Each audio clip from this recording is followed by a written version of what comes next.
నువ్వు అనకాపల్లి పట్టణంలో కానీ అనకాపల్లి గ్రామీణ ప్రాంతాల్లో కానీ జరిగినటువంటి అభివృద్ధిని కనీసం చూడలేక, కనీసం అనకాపల్లి పట్టణంలో సమావేశం పెడితే అక్కడ మేము తయారు చేసినటువంటి బాగు చేసినటువంటి రోడ్లు కానీ, అక్కడ చేసినటువంటి అభివృద్ధి కార్యక్రమాలు కానీ, ఈరోజు అత్యంత ప్రతిష్టాత్మకమైనటువంటి అనకాపల్లి జిల్లాని ఏర్పాటు చేసి అనకాపల్లి పట్టణాన్ని జిల్లా హెడ్ క్వార్టర్గా మా హయాంలో అనకాపల్లికి ఆ గుర్తింపునిచ్చినటువంటి విషయాన్ని ఎక్కడ ప్రస్తావించాల్సి వస్తుందని ఇష్టం వచ్చినటువంటి మాటలు మాట్లాడతావు. మెడికల్ కాలేజ్ గురించి మాట్లాడతావు, ఆర్ఈసిఎస్ గురించి మాట్లాడతావు. నీ పక్కన ఉన్నటువంటి ఆ బంట్రోతులను అడిగితే, నీ పక్కన కూర్చున్నటువంటి వారు ఎవరైతే దాన్ని అడ్డుకోవడానికి ప్రయత్నం చేసి అడ్డుకున్నారో, నువ్వు చెప్పినటువంటి విషయాలకు కారకులైనటువంటి వారు అందరినీ కూడా దొంగల ముఠాన్ని అందరినీ పక్కన కూర్చోబెట్టుకొని నువ్వు మళ్ళీ మమ్మల్ని ప్రస్తావిస్తూ మమ్మల్ని విమర్శిస్తావా? సిగ్గుందా నీకు? ఓ 420 కానీ పక్కన పెట్టుకుంటావు, ఆడు మాట్లాడతాడు నా గురించి. నీ ప్రభుత్వంలోనే నువ్వు మంత్రివర్గంలో ఉన్నప్పుడు, నీ తండ్రి ముఖ్యమంత్రిగా ఉన్నప్పుడు ఆ 420 గాడి మీద 420 కేసు పెట్టింది నీ ప్రభుత్వం.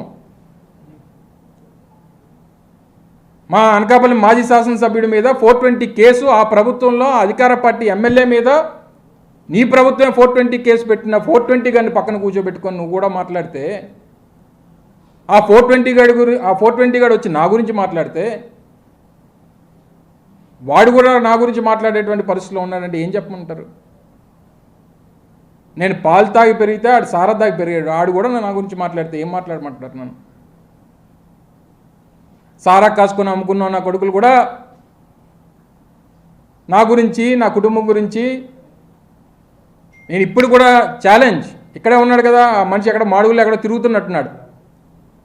నువ్వు కానీ నేను ఏదన్నా ₹1 అవినీతి నేను చేశానని కానీ, నువ్వు చెప్పినటువంటి ఆ విస్తన్నపేట భూములలో 1 సెంటు భూమి నా పేరు మీద ఉన్నా కానీ రాజకీయాల నుంచి బయటికి వెళ్ళిపోతా, రాజకీయాలు మానేస్తా.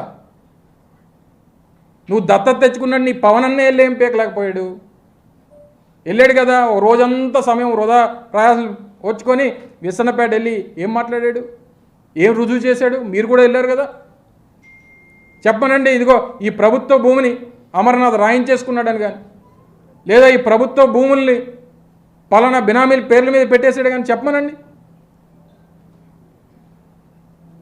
అక్కడ రైతులు బయటకు వచ్చి మా భూములు మేము కొనుక్కొని మేము అమ్ముకుంటా ఉంటే వీళ్ళకేం సంబంధం, ఎందుకు రాజకీయంగా మమ్మల్ని ఇబ్బంది పెడతారని చెప్పి ఒక పక్క రైతులు గొడవ పెడతా ఉంటే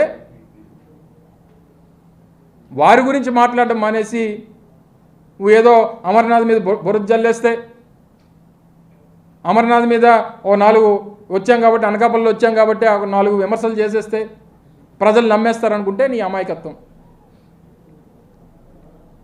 నువ్వు కూడా మాట్లాడతావు, అది నీకు ఏం స్థాయి ఉందని మాట్లాడతావు, ఏముందని మాట్లాడతావు? మీరందరూ కూడా వచ్చి ఇష్టం వచ్చినటువంటి మాటలు మాట్లాడి గంజాయి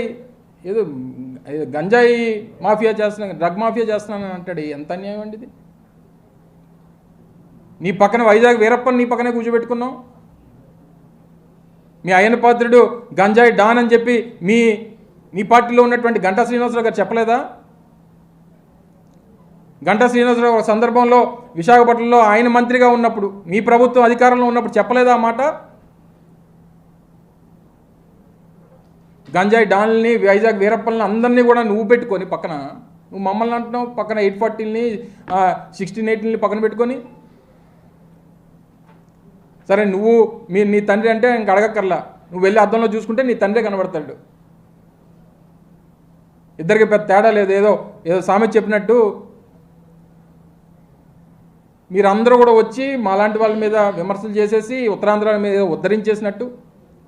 ఎప్పుడన్నా ఉత్తరాంధ్ర ప్రాంతంలో నీ తండ్రి 14 సంవత్సరాలు ముఖ్యమంత్రిగా ఉన్నప్పుడు ఒక పోర్టు నిర్మాణం చేయాలని చెప్పి ఏ రోజన్నా ఆలోచన చేసావా?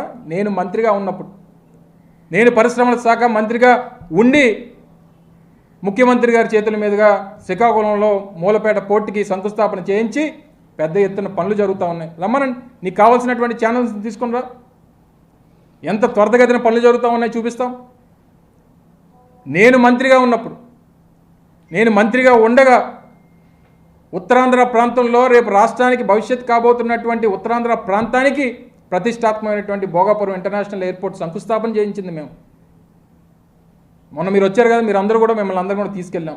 ఎంత పెద్ద ఎత్తున రన్వే పనులు జరుగుతూ ఉన్నాయి, టెర్మినల్ బిల్డింగ్ నిర్మాణాలు జరుగుతూ ఉన్నాయి. రేపు 2025 డిసెంబర్కి మొదటి ఫ్లైట్ని తీసుకొని వచ్చి అక్కడ ఆపరేషన్ స్టార్ట్ చేయబోతా ఉన్నాం.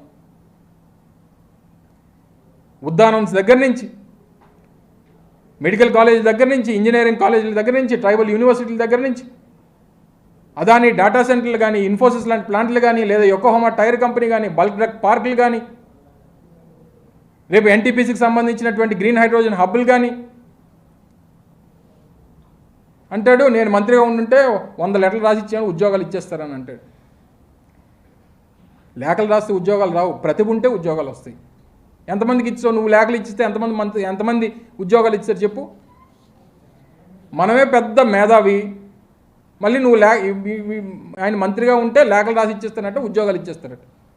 ఎప్పుడన్నా స్థానిక సంస్థలు, స్థానికంగా ఉన్నటువంటి ప్రజలకి, స్థానిక యువతకి 75% ఉద్యోగ అవకాశాలు ఒక చట్టం తీసుకురావాలన్నటువంటి ఆలోచన ఎప్పుడన్నా నీ ప్రభుత్వం కానీ, నీ తండ్రి కానీ ఎప్పుడన్నా ఆలోచన చేశాడా? ఒకసారి చెప్పమను.